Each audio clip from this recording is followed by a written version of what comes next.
Good morning students, मैं यश Husaini BSc first year की physics class में आपका स्वागत करता हूं। आज की क्लास में हम डिस्कस करने वाले हैं गुरुत्वीय अन्योन क्रिया यानी कि ग्रेविटेशनल इंटरेक्शन के बारे में।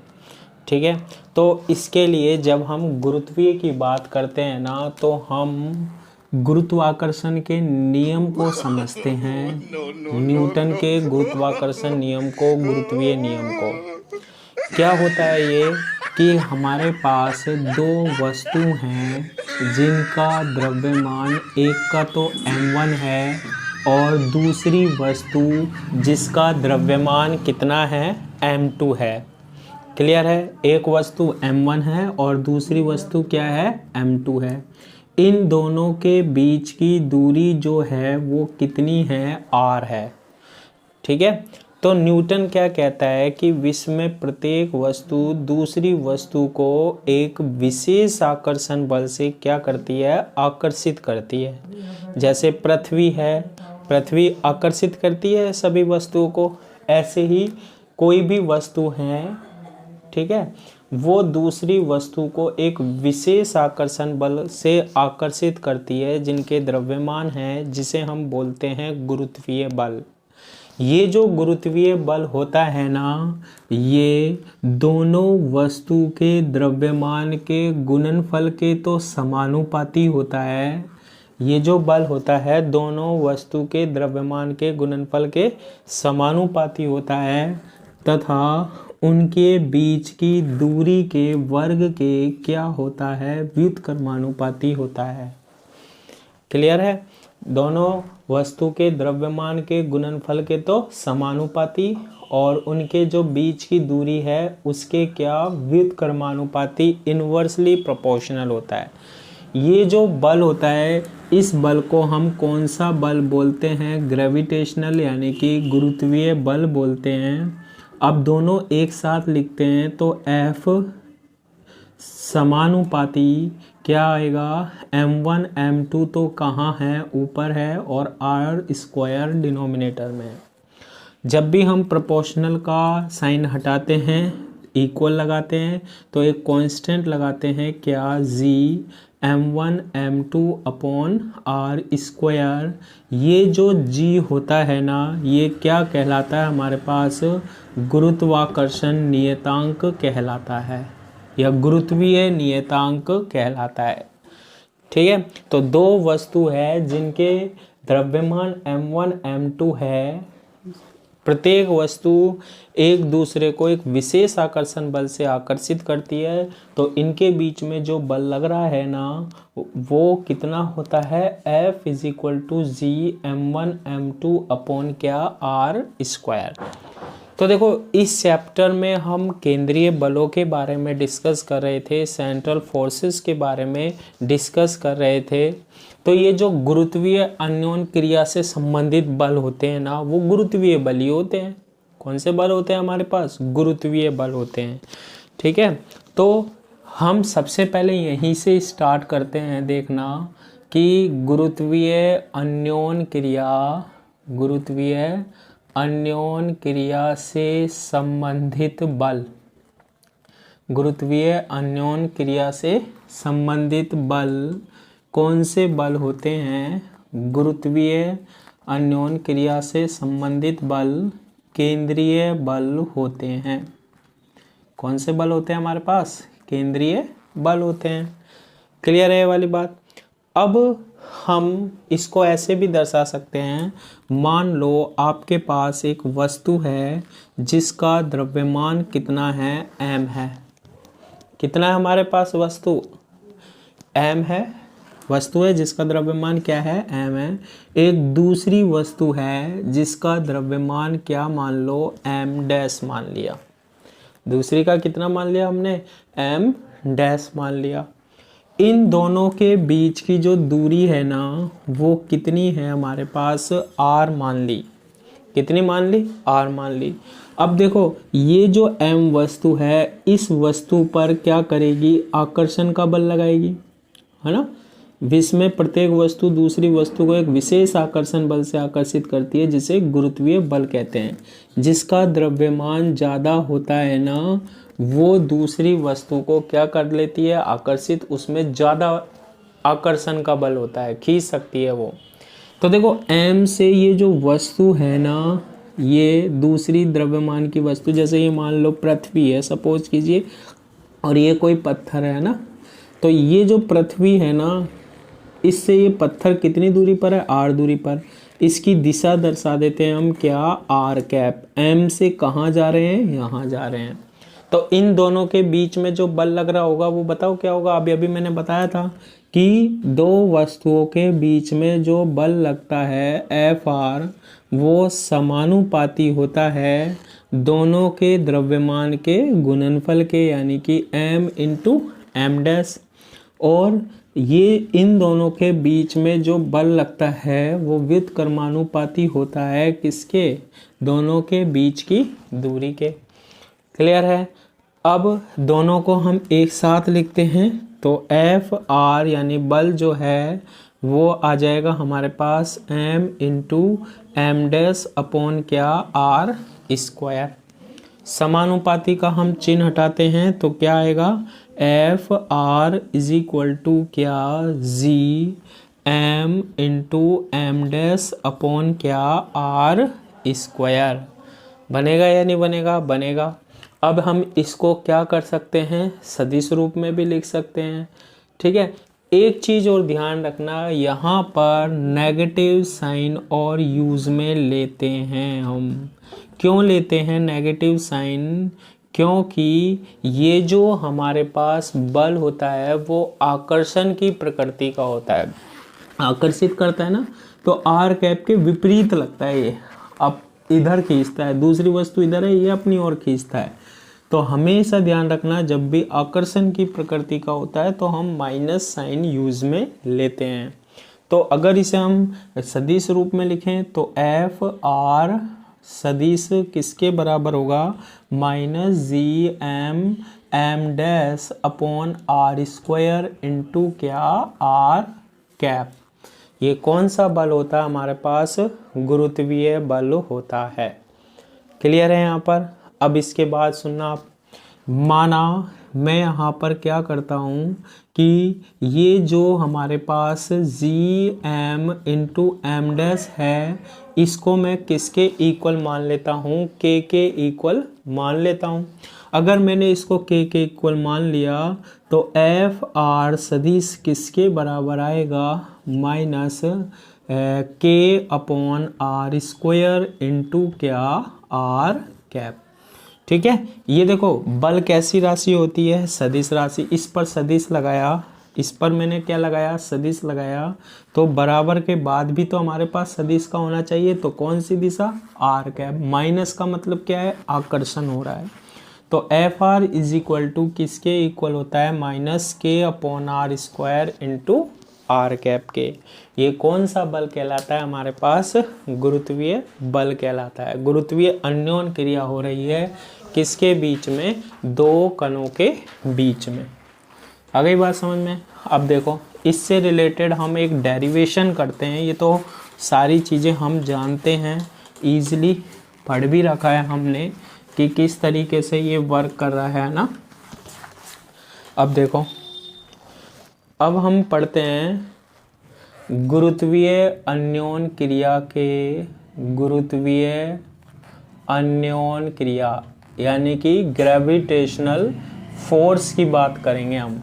कौन सा फोर्स लग रहा होगा, ग्रेविटेशनल फोर्स लग रहा होगा गुरुत्वीय अन्योन क्रिया के अधीन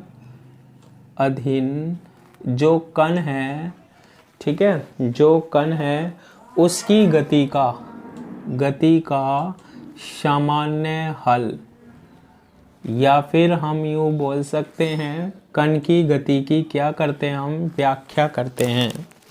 ठीक है। कोई कण है, उस पर ग्रेविटेशनल फोर्स लग रहा है, गुरुत्वीय बल लग रहा है, और वो कण क्या कर रहा है, गति कर रहा है। तो उस कंडीशन में हम उसको कैसे रिप्रेजेंट करते हैं समीकरण के द्वारा, वो हम बनाने वाले हैं डेरिवेशन। ठीक है। तो अभी मैंने आपको बताया था कि जो गुरुत्वीय अन्योन क्रिया के अधीन बल होता है, गुरुत्वीय अन्योन क्रिया के अधीन, गुरुत्वीय अन्योन क्रिया के अधीन क्या जो बल लगता है हमारे पास, वो कौन सा बल होता है? गुरुत्वीय बल होता है, ग्रेविटेशनल फोर्स होता है, जो कि क्या होता है?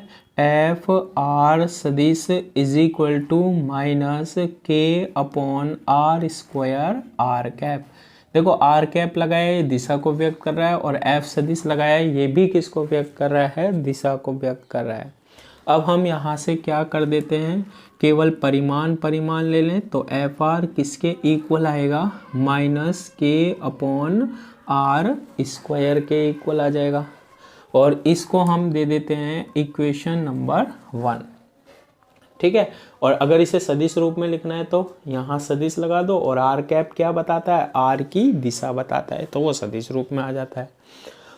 अब हमने केंद्रीय बलों के अधीन पथ का समीकरण पढ़ा था। केंद्रीय बलों के अधीन किसका समीकरण पढ़ा था? पथ का समीकरण पढ़ा था प्रीवियस क्लासेस में। क्या होता है ये याद रखो, D square U upon D theta square plus U किसके इक्वल होता था? Minus M upon J square into U square के। और साथ में क्या होता था? एफ 1 अपॉन यू होता था। क्लियर है? अब देखो यहाँ से हमारे पास एफ आर है, आर की जगह हम जानते थे कि क्या होता था? 1 अपॉन यू होता था। तो यहाँ आर क्या रख दोगे? 1 अपॉन यू हो जाएगा, माइनस के ये 1 अपॉन आर स्क्वायर है, तो ये हो जाएगा यू स्क्वायर। तो यू इज इक्वल टू क्या होगा? 1 अपॉन आर। तो 1 अपॉन आर स्क्वायर को क्या लिख सकते हैं? यू स्क्वायर लिख सकते हैं, बन जाएगा। तो F 1 upon U is equal to क्या बनेगा? Minus K into U square बनेगा। इसके बाद D square U upon D theta square plus U is equal to minus M J square into U square into minus K into U square से U square क्या हो जाएगा? Cancel हो जाएगा। तो D square U upon D theta square plus U is equal to क्या बनेगा? देखो एम इंटू के बन जाएगा, एम इंटू के बन जाएगा, अपॉन क्या बन जाएगा? जे स्क्वायर बन जाएगा। सीधा सीधा बन रहा है ना, एम इंटू के अपॉन जे स्क्वायर बन जाएगा। इसको हम इक्वेशन नंबर क्या दे देते हैं? 2 दे देते हैं। सिंपल डेरिवेशन है, जैसा करेंगे वैसा तो करना ही है हमें। फिर D square U upon D theta square plus, देखो ये यू है, इसे मैं ब्रैकेट में लिख लेता हूँ यू, और इस टर्म को इक्वल से पहले लाता हूँ, तो ये कैसा हो जाएगा? नेगेटिव हो जाएगा, minus M K into J square is equal to क्या? 0। तो u minus K M upon J square is equal to क्या हो जाएगा? 0 हो जाएगा। हो जाएगा या नहीं हो जाएगा? हो जाएगा। अब देखो हम यहाँ पर क्या करते हैं, माना ये जो टर्म है ना u minus M K upon J square, इसको मैं साई के इक्वल मान लेता हूँ। किसके इक्वल मान लिया? साई के स्क्वायर। इसका हम साई के सापेक्ष अवकलन कर देते हैं। किसके सापेक्ष? साई का। तो u का क्या होगा? D you upon D Sai, और ये तो m constant, k constant, j square constant, इसका हो जाएगा 0 बराबर से साई का होगा 1। तो हम कह सकते हैं कि डी साई किसके इक्वल आएगा? डी यू के इक्वल आएगा।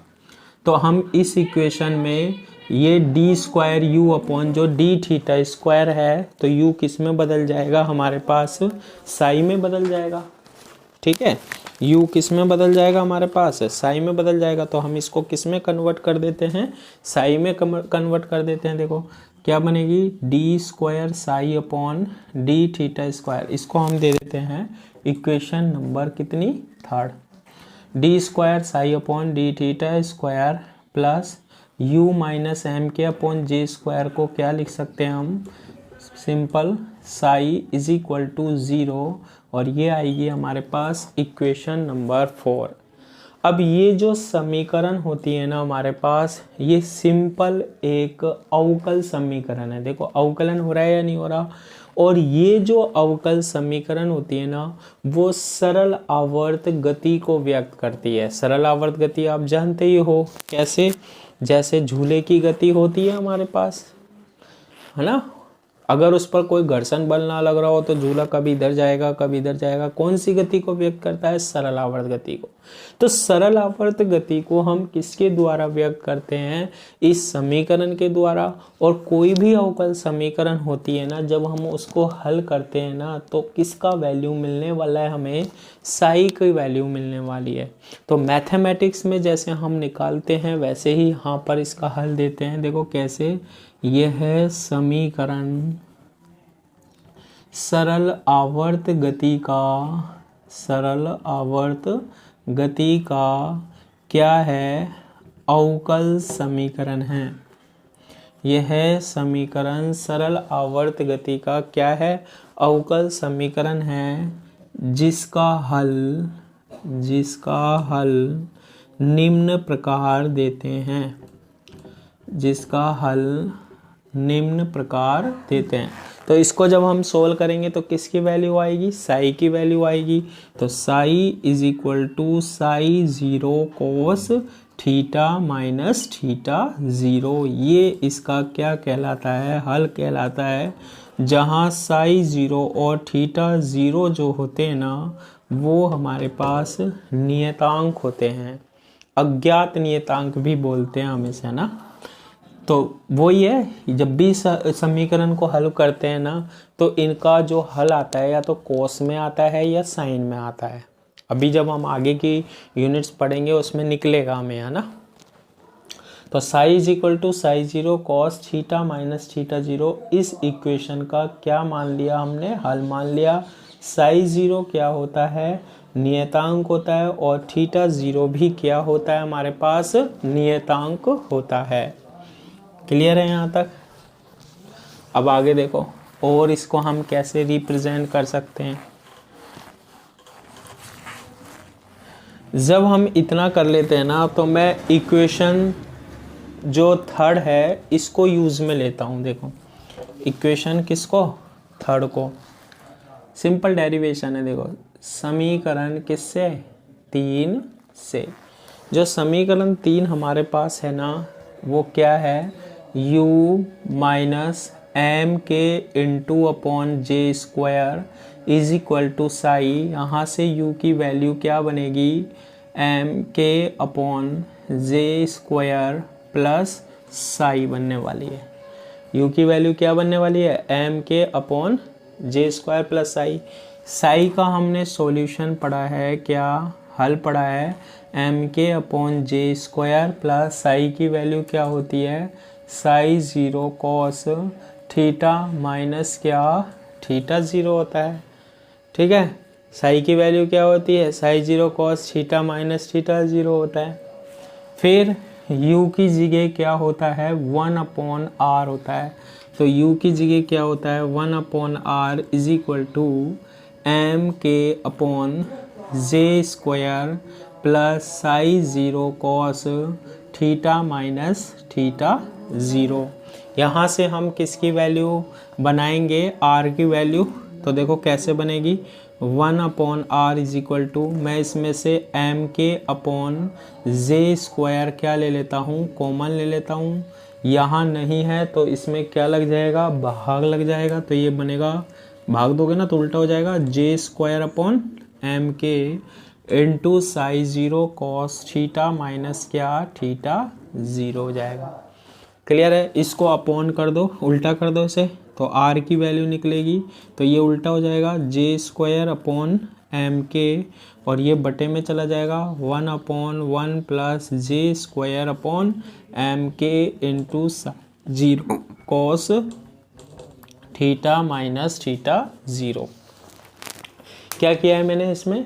r 1 अपॉन आर की वैल्यू ना इन्वर्स कर दो, आर की वैल्यू आएगी, ये भी उल्टा हो जाएगा, जे स्क्वायर अपॉन एम के, ये उल्टा कैसे आएगा, 1 में क्या लग जाएगा हमारे पास, भाग लग जाएगा, और ये ब्रैकेट बंद कर देंगे, है ना। अब देखो इसमें कुछ हम प्रतिस्थापन कर लेते हैं इजी बनाने के लिए। सबसे पहले मैं क्या करता हूँ, माना कि ये जो जे स्क्वायर अपॉन एम के है ना, इसको मैंने मान लिया किसके इक्वल, पी के equal. J square upon M K को किसके इक्वल मान लिया, पी के इक्वल मान लिया। और दूसरा मैंने यहाँ पर एप्सिलॉन एक कांस्टेंट बना रहा हूँ मैं यहाँ पर, जिसकी जगह मैंने मान लिया J square epsilon 0 upon M K. ठीक है, ये दोनों चीज़ें मैंने मान ली।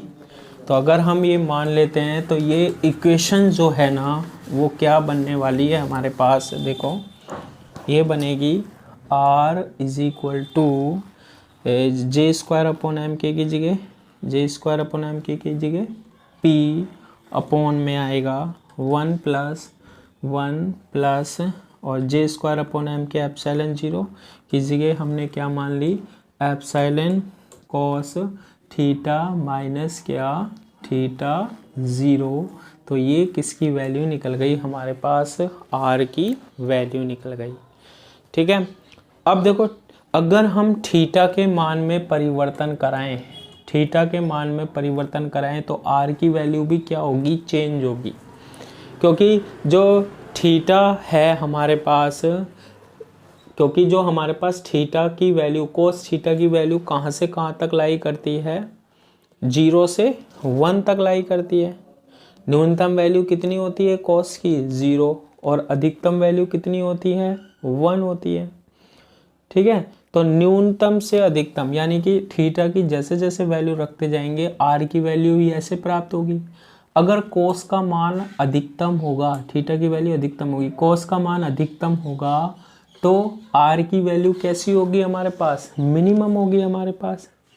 ठीक है, तो देखो थीटा के मान में, थीटा के मान में परिवर्तन से, थीटा के मान में परिवर्तन से, थीटा का मान चेंज करते जाओ, थीटा 30 डिग्री, 40 डिग्री, 50 डिग्री।